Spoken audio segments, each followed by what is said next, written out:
Hello everyone and welcome back to another episode of Saima, where we have honest conversations that inspire hope, healing and growth. I'm your host Candy. And I'm your co-host, Lulu. So guys, today we're talking about something many young people experience but don't always talk about. Can you help me? When asking for help feels unsafe. We often encourage people to seek support when they are struggling. Yeah? We tell them to talk to a parent, a teacher, a mentor, religious leader, counselor, or a trusted adult. Yes. But what happens when someone actually reaches out and the experience leaves them feeling hurt, ignored, judged, or misunderstood? What happens when asking for help feels more dangerous than staying silent? That's what we're exploring today. Let's start with a simple question. Why do you think so many young people struggle to ask for help? I think for one reason is fear. Fear of being judged, fear of not being understood, fear of being told they are overreacting, and sometimes fear that their situation might become worse. Exactly. Many young people carry everybody in silence because they don't know how to like voice out to people, how people respond to them. Okay. They may have heard stories of other people being mocked. Yes, there are some stories of other people who seek help and ended up feeling worse. Yes. People ended up adding salt to their injuries and all of that. So they decided it's safer to keep everything inside, to stay quiet. Yes, and sadly, silence can become a survival strategy, honestly.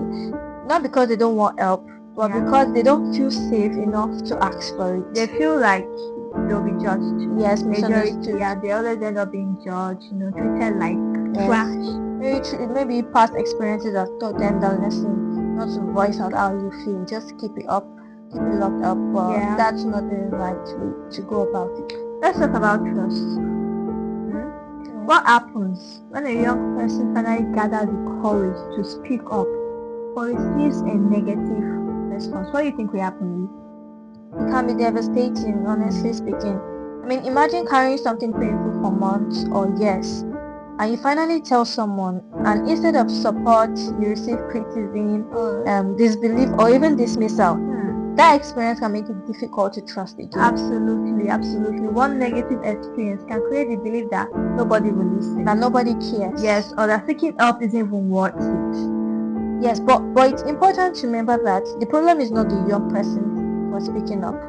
The problem is the response they received. The response of the person they voiced out to, they reached out to. And one of the most painful experiences a person one of the most painful experience a person can have is when they voice out, they seek help, and they end up being denied. People don't believe them. Yes. Yeah, that is very painful. Yes, when someone shares that pain, they are often taking a huge emotional risk. They want you to listen to them. Yes, they are being vulnerable. Yes, they are trusting someone with a part of that story. And we don't believe them. They feel like you can't help them. That's why they just keep it to themselves. They isolate themselves. They won't believe me. So they end up being judged. So, and when that vulnerability is met with doubt or dismissal, it can feel incredibly isolated. That's why they end up isolating Yes, themselves. It sends the message that their feelings doesn't matter. Yeah. And that's a message no young person should receive.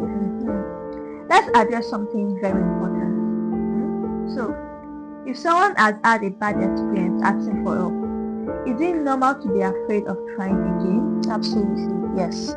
Fear is a natural response after being hurt, okay? So it's the mind's way of trying to protect itself. That's just it. Right. So you having that fear, you're having the fear of being hurt. So in order to protect yourself, you decide to keep everything to yourself. Yes. Yeah.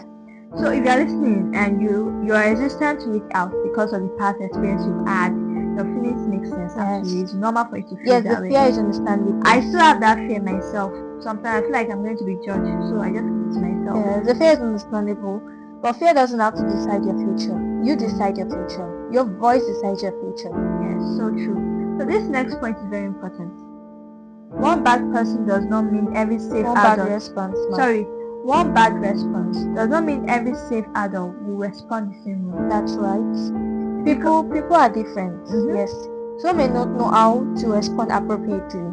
Yeah. Others may have the skills, the empathy, and the patience to truly listen and respond. So true. And the challenge is that one painful experience can make it seem like everyone is unsafe. Yes. Can make you feel like everyone is the same. They'll all judge me. But that's not always true. Yes. There are people who actually care. There are people who listen, and there are people who are genuinely willing to help. Yes. Let's talk about something practical. What should someone do if the first person Okay. they tell doesn't help? What should they do? Okay, first, don't assume your story isn't important. I will say that. Don't assume your pain does not matter, because it does matter. And don't assume you should stop seeking support altogether. Because someone refuses to listen to you doesn't mean you do not you get to keep it to yourself. You get to close your voice. You have every right, absolutely every right, to seek support. Exactly. To seek help. Yeah, instead So consider. don't let that be what's the word I would use for it? Dictate what Yes. everyone else is going to do. Yes, don't have that mentality that everyone is because the she same. shut me down, because she shut me down, everyone else is just gonna shut me down. Instead, consider reaching out to another trusted adult. Exactly. It could be a parent, relative, teacher, counselor, mentor, religious leader, or another safe person like your friend, or your sister or brother. Yes, finding support sometimes takes more than one attempt. Yes. And that doesn't mean you failed. It just simply means you haven't found the right person yet. Yeah, that's just it. Yeah, you haven't found the right person yet. Actually, that's correct. Healing often begins when we find people who listen without judgment. Yes. We listen, people we don't judge. Yeah, people who don't rush us, people who don't shame us, people who help us feel seen and heard. Yeah. And safe connections remind us that we don't have to carry everything. Yeah. And while healing takes time, it becomes easier when we are supported by caring people. People who actually care about things, who are ready to listen, and who are ready to help. Yes, exactly. So, before we end today's episode, we want you to leave this. We want to leave you with this actually. If asking for help has felt unsafe because of a past experience, your feelings are valid, very, very valid. But please don't let one painful response convince that nobody cares. Exactly. Don't let one man shut down make you think that everyone is also going to shut you down, because not everyone is going to shut you down. Exactly. People are different. People who truly care will listen. People who truly care would help. Exactly. There are people who will listen to you. Yes. Trust me. There are people who will believe you, and there are people who want to help. Yes, and you know why? Because you deserve support. Yes. You deserve compassion. Yes. And you deserve to be heard. Your voice matters. You deserve it. Yes. Your voice truly matters. Thank you for joining us on this episode of Can You Help Me? And thank you so much for listening to the end. And I want you to know that no matter what you're going through, you're not alone. Okay? If this episode resonated with you, please share it with someone you think might need it. Someone you think might need to hear it. If you are the one that wants to listen, please listen. You're not alone. It's something that is natural. Something we're all going through. So, until next time, take care of yourself, and remember, you don't have to face life challenges alone. See you in the next episode, guys. Peace.